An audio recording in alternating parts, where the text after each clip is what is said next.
Hey, what's up? How's it going? My name is Jose Napoleon. Thanks for joining me in this video. Today, I wanted to talk about something that I think is really important for beginner photographers, and I wanted to shed some light on the subject and how I feel about it because I think it's been really important for me in my photography journey as an amateur beginner photographer, and I think it'd be really important for you all to kind of like understand where I'm coming from as well. So without further ado, let's get into it. I'm sure many of you have heard many photographers here on YouTube and probably in your life to not gear chase. Do not buy the most expensive gear that you can find online. I'm not going to tell you that today. Beginner tip: buy the best gear you can comfortably afford. Learn it, master it, and use it as much as you can. That's my beginner tip for now. I'm not one of those people. I'm not going to tell you not to buy the most expensive gear. I say if you can afford it, by all means, go ahead and buy that thing. I just think if that's going to motivate you, if that's going to make you go out there and shoot photos, then by all means, go ahead and buy it. If you can afford it, like I said, go ahead and buy it. It's all about that urge. It's all about that motivation that you have with anything you do, especially photography. Like if you don't have that motivation and that urge and that kind of like that spark to go out and take photos and be vulnerable out there in front of people, strangers you don't know, then you should do it. You should buy it. Now, let me tell you, there's a little caveat when it comes to that. It's one thing that I've learned quickly is that the most expensive gear isn't going to make you a better photographer. Part of my beginner amateur journey is figuring how that works for me. Let me just show you what I've collected over the years. The first camera that I ever bought was this Olympus OM2. It's super dusty. This is a great camera, actually. I'm thinking about using it because this is a 28 millimeter lens.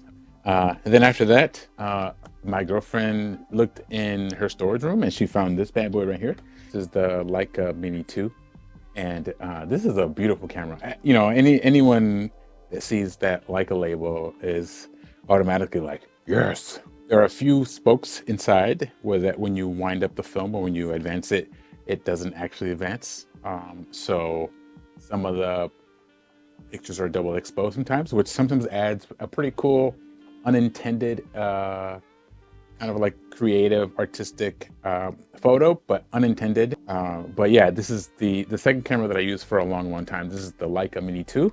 I actually love this camera. I take this a lot on trips, and my girlfriend uses it a lot more than I do now, but she loves this. And then I bought the Sony A7C that I'm using for mainly video that you can't see, but that I use for all my YouTube videos. I simply love this camera. And then my pride and joy, the Nikon F3. The lens cost me as much as the camera did. So yeah, this is the $800 setup.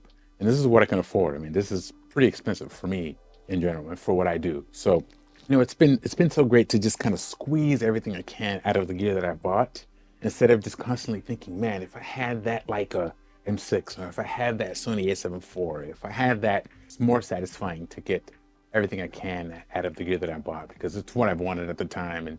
And from there, I can always grow, but for now, this is where I am. And there's there's a beauty in that. There's love in that. And it's just awesome to think about. And that's kind of how I feel about the gear that I have as well. Some of those perfect shots won't come from the gear that you have. Sure, some of the pixels and some of the image quality is better certain gear, but it'll come from you. It'll come from the practice that you've had. It'll come from putting yourself in the position to take that great photo. It's you that's making the photo.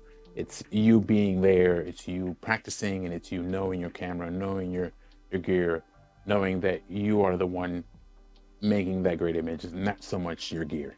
Don't be afraid to hit the subscribe button. Drop a comment down below. Share your stories with everybody else. I know everybody has amazing stories about the kind of gear that they love and have and want. So don't be afraid to do that. Thanks for joining me today. I appreciate it. Make sure to drink your coffee black. But if you don't, that's totally cool. And stop chasing that gear. Or go ahead and buy it. Either one. All right. Peace.